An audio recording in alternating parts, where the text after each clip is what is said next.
हिंदी कहानी नीलकमल और लालकमल लोक कथा बंगाल। नीलकमल और ललकमल लोक कथा बांग्ला। एक राजा की दो रानियां थी। उनकी एक रानी राक्षसी थी, पर यह बात किसी को मालूम न थी। दोनों रानियों का एक एक बेटा था। अच्छी रानी के बेटे के नाम था कुसुम और राक्षसी रानी के बेटे का नाम था अजित। दोनों में बहुत मेल था। राक्षसी रानी के मन में काला था, वह रक्त पिपासु थी। दोनों भाइयों का प्रेम उसे एक आंख नहीं सुहाता था। वह हमेशा इस ताक में रहती थी कि कब सौत के बेटे को मारकर उसके नरमनरम मांस का शोरबा बनाकर पिएगी। उसकी मंशा को उसका सगा पुत्र बहुत अच्छी तरह समझता था। आता वह कभी कुसुम का साथ नहीं छोड़ता था। गुस्से से राक्षसी रानी दांत पीसती रहती थी। मौका न मिलने से वह दोषत्रुटि ढूंढती, अपनी दृष्टि शक्ति से सौत का खून चूसती रहती। फलतः अच्छी रानी दुर्बल होती गई और एक दिन उसने बिस्तर पकड़ लिया। 2-3 दिनों में उसका देहांत हो गया। सारे राज्य में शोक छा गया, परंतु असल कारण किसी को समझ में न आया। राक्षसी रानी कुसुम को तो सताती ही थी, अपने पुत्र को भी उसका साथ देने के लिए धिक्कारती थी। एक दिन अजित ने कुसुम से कहा, भैया जाने दीजिए, हम लोग उनके पास और नहीं जाएंगे। उन लोगों ने उस राक्षसी माँ के पास जाना बंद कर दिया, परंतु राक्षसी माँ का अत्याचार फिर भी जारी रहा। अजित अपने दिल को कड़ा कर सब सहता रहा, पर नरम दिलवाला कुसुम धीरे धीरे सूखता गया। रानी ने जब देखा कि उसका सगा बेटा ही उसका शत्रु बन गया है, तो वह एकदम जल भुन गई। एक रात राजा के हाथी खाने में एक हाथी की मौत हो गई, घुड़साल में एक घोड़ा मर गया और गौशाला में एक गाय मृत पाई गई। राजा का गुस्सा 7वें आसमान पर चढ़ गया। दूसरी रात राजमहल में शोरगुल सुनकर राजा चिहुक कर उठे और तलवार लेकर अपने कमरे से बाहर निकले। सोने के पलंग पर अजित और कुसुम सोए थे। एक बड़ा राक्षस कुसुम को उठा लाया। इससे पहले कि राजा कुछ करते, रानी ने अपना एक केश तोड़कर राजा पर फेंक दिया। राजा वहीं जड़ हो गए। उसकी आँखों के सामने राक्षस कुसुम को खाने लगा। राजा की आँखों से अश्रुधार बह निकली, पर वे उसे पोंछ नहीं सके। उनका शरीर थर-थर काँप रहा था, पर वे बैठ भी न सके। रानी अट्टहास कर उठी। अजित की नींद टूट गई। उसने देखा कि कुसुम भैया पास में नहीं है। वह हड़बड़ा कर उठा। उसने देखा कि रानी के हाथ का बाला कंगन झमझम कर रहा है और कुसुम भैया को राक्षस खा रहा है। क्रोध से उसका शरीर जलने लगा। वह दौड़कर वहां पहुंचा और राक्षस के सिर पर एक जोर का चूंसा मारा। राक्षस हाय हाय कर चीत्कार कर उठा और सोने का एक टुकड़ा उगलकर भाग गया। रानी ने देखा कि यह तो अनर्थ हो रहा है, अपना ही पुत्र दुश्मन बन गया है। क्रोधाग्नि में जलती रानी अपने ही पुत्र को चबाने लगी। तभी उसके गले से लोहे का एक टुकड़ा गिर पड़ा। हतप्रभ होकर वह उछल पड़ी और सोने एवं लोहे के टुकड़े को लेकर छत पर चढ़ गई। छत पर राक्षसों की भीड़ थी। उनमें कुछ कह रहे थे, और खाऊंगा और खाऊंगा, और कुछ कह रहे थे, अपने देश जाऊंगा। रानी बोली, मैं यहाँ रहूंगी, तुम लोग अपने देश जाओ। झुंड बनाकर राक्षस अपने देश की ओर जब भागे, तो उनके धक्के से राजभवन का शिखर टूट गया। पेड़ पौधों की डालें टूट गई। नदी के जल में उताल लहरें उठी और राजा का हृदय कांप उठा। जली भुनी रानी अपने कमरे में आई। उसे कहीं से भी चैन नहीं आ रहा था। रात काटे नहीं कट रही थी। अंत में उसने अपनी जादुई आराम छड़ी एवं जिराम छड़ी को जला दिया और आसमान में उड़ती हुई एक नदी के किनारे उतरकर एक बांस वन में एक स्थान पर सोने के टुकड़े एवं लोहे के टुकड़े को गाड़ दिया। फिर निश्चिंत होकर वह घर लौट आई। दूसरे दिन राजा यह देखकर हैरान रह गया कि पूरे महल में जगह-जगह हड्डियों के ढेर, रास्ते में भी सर्वत्र हड्डियां बिखरी हुई है। पूरे देश में राक्षसों ने आतंक फैला रखा है। रक्षा का कोई मार्ग नहीं। जब लोगों ने सुना कि राक्षसों ने राजपुत्रों को भी खा लिया है, तो सब झुंड का झुंड बनाकर राज्य छोड़कर भागने लगे। राजा जड़ हो गए। उनके राज्य में राक्षस छा गए। नदी किनारे बांस वन में एक किसान बांस काटने गया।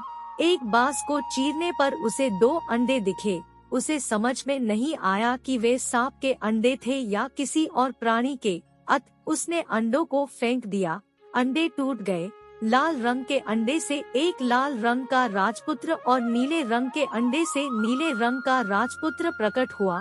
माथे पर मुकुट, हाथ में नंगी तलवार लिए दोनों राजपुत्र वायुवेग से वहां से चले गए। डर से किसान मूर्छित हो गया। जब उसे होश आया तो उसने देखा कि लाल अंडे का खोल सोने का एवं नीले अंडे का खोल लोहे का बनकर वहां पड़ा हुआ है। किसान ने लोहे वाले खोल से अपने लिए एक हंसिया और सोने वाले खोल से अपनी पुत्रवधू के लिए एक बाजूबंद बनवा दिया। दोनों राजपुत्र चलते चलते एक राज्य में पहुँचे। वहाँ बड़े बड़े राक्षसों से लोग डरेस में रहते थे। राजा रोज मंत्री नियुक्त करते, पर राक्षस उन्हें खा जाते एवं एक परिवार के लोगों को खा जाते। राजा ने घोषणा कर दी थी कि जो कोई भी जोड़ा राजपुत्र राक्षसों का संहार करेगा उसके साथ परी की तरह जुड़वा राजकुमारियों का ब्याह करा दिया जाएगा एवं उनका राजत्व भी उन्हें मिलेगा। अनेक जोड़ा राजपुत्र आए, पर राक्षसों ने उन्हें खा लिया। लालकमल और नीलकमल राजा के समक्ष उपस्थित होकर बोले, हम लोग राक्षसों को मारने के लिए आए हैं। उन्हें देख राजा के मन में आशा निराशा के भाव उठे, पर अंत में बोले, ठीक है। नीलकमल और लालकमल नंगी तलवार लेकर एक कमरे में छुपकर बैठ गए। धीरे धीरे रात गहराने लगी, कोई भी राक्षस नहीं आया और एक पहर बीता, तब भी कोई नहीं आया। आधी रात बीतने पर भी कोई नहीं आया। दोनों राजपुत्रों को नींद आने लगी। नीलकमल ने लालकमल से कहा, भैया मैं सो जाता हूँ, बाद में मुझे जगाकर तुम सो जाना। राक्षस आकर अगर नाम पूछे तो मेरा नाम पहले बताना, अपना नाम पहले मत बताना। यह कहकर नीलकमल सो गया। थोड़ी देर बाद दरवाजे पर दस्तक हुई। लालकमल तलवार को मजबूती से पकड़कर सावधान हो गया। राक्षस आए। शायद रोशनी में उन्हें ठीक से दिखाई नहीं देता था, इसलिए एक ने कहा, रोशनी बंद करो। लालकमल बोला, नहीं। राक्षसों में जो सबसे बड़ा था गुस्से से गोंगो करने लगा। बोला, घर में कौन जाग रहा है रे? सारे राक्षस किचकिच करते हुए बोले, कौन जाग रहा है, कौन जाग रहा है? लालकमल ने कहा, लालकमल से पहले नीलकमल जाग रहा है और जाग रहा है। तलवार जाग रहा है। घी का दिया किसका आया है काल? नीलकमल का नाम सुनते ही राक्षसगण डर से 3 कदम पीछे हो गए। नीलकमल अपने पूर्व जन्म में राक्षसी रानी के गर्भ से पैदा हुआ था। उसके शरीर में राक्षस का ही खून दौड़ रहा होगा। राक्षस इस बात को जानते थे। सबने कहा, अच्छा तुम नीलकमल हो भी या नहीं, प्रमाण दो। राक्षसों ने अनेक चतुराई से उससे प्रमाण मानना आरंभ किया। राक्षसों के लीडर ने कहा, तुम लोग अपने नाखून दिखाओ। लालकमल ने नीलकमल के मुकुट को तलवार की नोक पर रखकर बाहर दिखाया। उसे हाथ से छूकर आपस में बोलने लगे, बाप रे, जिसके नाखून इतने भयंकर हैं, पता नहीं वह कैसा होगा। लीडर ने फिर कहा, देखो तुम लोगों का थूक कैसा है। लालकमल ने तलवार द्वारा दिए के गरम घी को उन पर छिड़क दिया। राक्षसों के रोए जलने लगे। वातावरण में दुर्गंध फैल गई। राक्षसगण गोंगो करते हुए भागे। थोड़ी देर बाद फिर आकर वे बोले, तुम लोग अपनी जीभ दिखाओ जरा। लालकमल ने अपनी और नीलकमल की तलवारों को दरवाजे की फाक से बाहर निकाल दिया। राक्षसों के लीडर ने दोनों तलवारों को अपने हाथों से कसकर पकड़ लिया और सभी राक्षसों से उसने कहा, अब मैं जीभ को खींचकर उखाड़ लूंगा। तुम लोग मुझे पकड़कर खूब जोर से खींचो। सबने जोर लगाकर खींचा। फिर क्या था, नंगी तलवार की धार से उसके दोनों हाथ कट गए और काले रक्त की धारा बहने लगी। चिल्लाते हुए सभी राक्षसों के सिरों को लांघकर लीडर राक्षस भाग गया। बहुत देर बाद लीडर राक्षस फिर कहीं से आया और पूछा, कौन जाग रहा है, कौन जाग रहा है? बहुत देर तक किसी राक्षस की आहट न पाकर लालकमल निश्चिंत हो गया था। उसे नींद आने लगी थी। उस अवस्था में उसके मुख से निकल गया, लालकमल जाग रहा है, और उसकी बातें मुंह में ही रह गई और दरवाजा तोड़कर सभी राक्षस लालकमल पर टूट पड़े। घी का दीपक उलट गया। लालकमल का मुकुट गिर गया। वह चीत्कार कर बोला, भाई, नीलकमल की नींद टूट गई। उसने देखा राक्षस है। अंगड़ाई लेते हुए उसने कहा, आराम छड़ी, विराम छड़ी, जाग रहा है रे कौन? देख जरा दरवाजे पर मेरी नींद तोड़ रहा कौन? नीलकमल की आवाज सुनते ही सारे राक्षसों की सिटिविटी गुम हो गई। वे अधमरे हो गए। नीलकमल ने घी के दिए को जलाया, फिर सभी राक्षसों को तलवार से काट डाला। राक्षसों को मारकर हाथ मुंह धोकर दोनों निश्चिंत होकर सो गए। दूसरे दिन सुबह राजा ने देखा दोनों राजपुत्र एक दूसरे के गले में हाथ डालकर सो रहे हैं। उन्हें ऐसा लगा मानो दो लाल अड़हुल के फूल हैं। वे चारों ओर राक्षसों की लाशें पड़ी हुई हैं। देखकर राजा गदगद हो गए। दोनों भाइयों को जोड़ा राजकन्या एवं राजपाट मिल गया। उधर राक्षसी रानी ने राजभवन में अपना आधिपत्य जमा लिया था। आई राक्षस एवं काई राक्षस नामक दो राक्षस दूतों ने उन्हें राक्षसों की मरणथा की सूचना दी। सुनकर रानी हतप्रभ होकर अपनी छाती पीटने लगी और बोली, आई रे काई रे, अब तो मैं नहीं बचूंगी रे। राक्षसी रानी के कहने से आई काई दोनों राक्षस दूत सिपाही का वेश धारण कर नीलकमल एवं लालकमल की राजसभा में गए और बोले, छाती में कील, पीठ में कील, हमारे राजा को जब तक राक्षसों के सिर का तेल नहीं दिया जाएगा, उनकी बीमारी दूर नहीं होगी। लालकमल नीलकमल ने कहा, ठीक है, तेल ला दूंगा। नई तलवारों में धार देकर दोनों भाई एक जंगल में पहुँचे। एक विशाल बरगद के पेड़ के नीचे विश्राम हेतु बैठे। पेड़ पर एक बैंगमी पक्षी का घोंसला था। बैंगमी ने बैंगमा से कहा, काश कोई दयालु व्यक्ति होता जो अपने 2 बूंद रक्त से हमारे बच्चों के प्राणों की रक्षा करता। यह सुनकर लाल एवं नील ने कहा, पेड़ पर कौन बातचीत कर रहा है? हम लोग अपना रक्त दे सकते हैं। यह सुनकर बैंगनी खुशी से आहा करने लगी। बैंगमा नीचे उतरा। दोनों भाइयों ने अपनी उंगली चीरकर उसे खून दिया। खून लेकर बैंगमा ऊपर चला गया। थोड़ी देर बाद सो करते हुए बैंगमा के 2 बच्चे नीचे उतरकर बोले, हमारे प्राण बचाने वाले राजपुत्र, तुम लोग कौन हो? हम तुम्हारे लिए क्या कर सकते हैं? बोलो। नीललाल ने कहा, हमें किसी चीज की जरूरत नहीं, बस तुम लोग जीवित रहो। बैंगमा बेगमी के दोनों बच्चों ने कहा, ठीक है, पर तुम लोग जाओगे कहाँ? चलो हम तुम्हें पीठ पर बैठाकर वहाँ छोड़ आते हैं। दोनों राजपुत्र उनकी पीठ पर बैठ गए। देखते ही देखते तीव्र गति से वे हू कर उड़ने लगे। नदी नाले, जंगल, पहाड़, चंद्र सूर्य को पीछे छोड़ वे शून्य में उड़ने लगे। 7 दिन 7 रात तक लगातार उड़ने के बाद 8वें दिन वे एक पहाड़ पर उतरे। पहाड़ के नीचे मैदान, मैदान के उस तरफ राक्षसों का देश।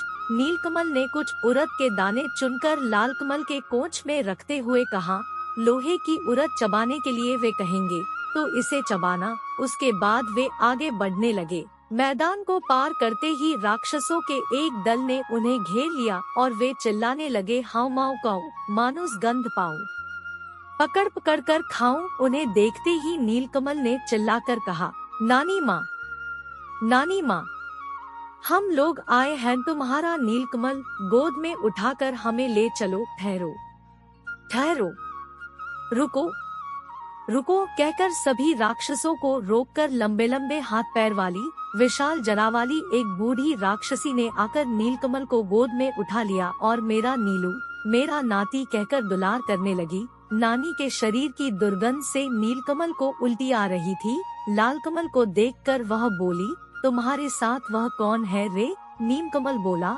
वह मेरा भाई है नानी। भाई? बूढ़ी बोली, तब मानुस गंध क्यों पा रही हूँ? अगर मेरा नाती है तो लोहे की उड़द खाकर दिखाए। इसके साथ ही उसने अपनी नाक से 5 लोहे की उड़द निकालकर लाल नाती को खाने के लिए दी। लालकमल को पहले से ही पता था। उसने चुपचाप लोहे की उड़द को अपने कपड़े में छुपा लिया और सचमुच की उड़द निकालकर कटटर करके चबाने लगा। बूढ़ी राक्षसी को विश्वास हो गया कि लालकमल उसका नाती ही है। खुशी से वह गदगद हो गई। दोनों नातियों को गोद में लेकर वह दुलार करने लगी। लेकिन लालकमल के शरीर से मानुस गंध पाकर उसकी जीभ में पानी आने लगा। लेकिन अपने नाती को वह कैसे खा सकती थी? दोनों को लेकर वह अपने घर चली आई। उस पूरे देश में सिर्फ राक्षस भरे हुए थे। चारों ओर राक्षस कुलबुला रहे थे। पृथ्वी से मनुष्य, जीव जंतु आदि को मारकर पूरे देश में बिखरा दिया गया था। लालनील राक्षसों के कंधे पर बैठकर घूमते और देखते कि हर ओर मरे हुए, सड़े हुए मनुष्य, जीव जंतु बिखरे पड़े हैं। दुर्गंध ऐसी कि भूत भी भाग जाए। लाल ने कहा, भाई लगता है सारी पृथ्वी उजाड़ हो गई है। नीलकमल चुप रहा, लेकिन उसने मन ही मन ठान लिया कि पृथ्वी को अब इन राक्षसों से बचाना होगा। जब रात गहरी हो गई, तब सब निशाचर राक्षस अपने बाल बच्चों के साथ साथ समुद्र पार सभी राज्य में उत्पात मचाने, मनुष्य जीव जंतुओं को मारकर लाने के लिए चले गए। तब नीलकमल लालकमल को साथ में लेकर राजमहल के दक्षिण की ओर स्थित एक कुएं के पास पहुंचा। वहां उसने लालकमल से कहा, भैया मेरे कपड़ों को पकड़ो। कपड़े देकर नीलकमल कुएं में उतरकर एक तलवार और एक सोने का डिब्बा लेकर बाहर निकला। डिब्बे को खोलते ही जीवन काठी एवं मरण काठी नामक एक ततैया और ततैई बाहर निकले। जीवन काठी में राक्षसों के प्राण एवं मरण काठी में उस रानी राक्षसी के प्राण बसते थे। नीलकमल ने जीवन काठी को अपने पास रखा एवं लालकमल को मरण काठी थमा दिया। जब दोनों ततैयों के शरीर में हवा लगी, तब राक्षसों को घबराहट होने लगी। पृथ्वी पर जड़ पड़े राजा के देश में राक्षसी रानी नींद में लुढ़क गई। पृथ्वी पर गए राक्षस तेज कदमों से नदी पर्वत लांघकर लौटने लगे। यह देख नीलकमल ने जीवन काठी ततैये के 2 पैरों को तोड़ दिया। सारे राक्षसों के दोनों पैर टूट गए। राक्षस दोनों हाथों के बल पर तेज गति से आने लगे। यह देख नीलकमल ने ततैये के बाकी दोनों पैर भी तोड़ दिए। सारे राक्षसों के दोनों हाथ कटकर गिर गए। हाथ नहीं, पैर नहीं, फिर भी सारे राक्षस हाउमाऊ काऊ 7 शत्रुओं को खाओ कहते हुए लुढ़कते हुए आगे बढ़ने लगे। तब नीलकमल ने तलवार से जीवन काठी नामक उस ततैये के सिर को काट दिया। इसके साथ ही सारे राक्षसों के सिर कटकर लुढ़कने लगे। बूढ़ी राक्षसी का सिर छिटककर नीलकमल और लालकमल के पास आकर गिरा। नीलकमल और लालकमल ने उस बूढ़ी राक्षसी के सिर को एक नए कपड़े में बांधा और मरणकाठी नामक ततैये को सोने के डिब्बे में डालकर बेंगमा बेंगमी को पुकारा। 3 माह 13 दिनों के बाद दोनों भाइयों के पैर अपने देश में पड़े। सर्वत्र उनकी जय जयकार होने लगी। नीलकमल और लालकमल ने कहा, कहाँ है वे सिपाही लोग? दवा ले जाओ। लेकिन वे तो सिपाही नहीं, राक्षस थे। वे लोग उसी दिन मर गए थे। नीलकमल एवं लालकमल ने छाती में कील, पीठ में कील वाले राजा के देश में अपने सिपाहियों द्वारा राक्षसनी का सिर भिजवा दिया। सिर को देखते ही राक्षसी रानी अपने वास्तविक रूप में आ गई और गुस्से में लाल पीली होती हुई अविलंब नीलकमल और लालकमल के राज्य में पहुंच गई। लालकमल ने मरणकाठी नामक ततैया को सोने के डिब्बे से बाहर निकाला। उसे देखते ही राक्षसी रानी के प्राण उड़ गए। राक्षसी रानी के मरते ही जड़ हो चुके राजा का रोग भी दूर हो गया। स्वस्थ होने पर राजा ने सारे राज्य में ढोल पिटवाया। प्रजाजनों ने आकर पूछा, हाय, हमारे राजकुमार अजित और कुसुम कहाँ है? राजा ने भी दीर्घ श्वास छोड़ते हुए कहा, हाय, कहाँ है मेरे सुपुत्र? तभी राजभवन के बाहर ढाकढोल बजने लगे। थोड़ी ही देर में नीलकुसुम एवं लालकुसुम एक दूसरे के गले में हाथ डाले राजा के सम्मुख उपस्थित हुए। राजा ने पूछा, क्या तुम लोग मेरे अजित और कुसुम हो? प्रजागण एक स्वर में बोले, हाँ हाँ, ये ही हमारे अजित और कुसुम है। उसके बाद दोनों राज्य एक हो गए। नीलकुसुम और लालकुसुम इलावती और लीलावती के साथ दोनों राज्यों में शासन करते हुए सुखपूर्वक रहने लगे। तो दोस्तों, अगर हमारी वीडियो अच्छी लगी हो तो वीडियो को लाइक, शेयर और सब्सक्राइब करना तो बिल्कुल ना भूले और दोस्तों साथ ही साथ बेल आइकन जरूर दबा दे ताकि हमारी जो अगली वीडियो आएगी उसका नोटिफिकेशन आपको मिलता रहेगा। धन्यवाद। जय हिंद, जय भारत।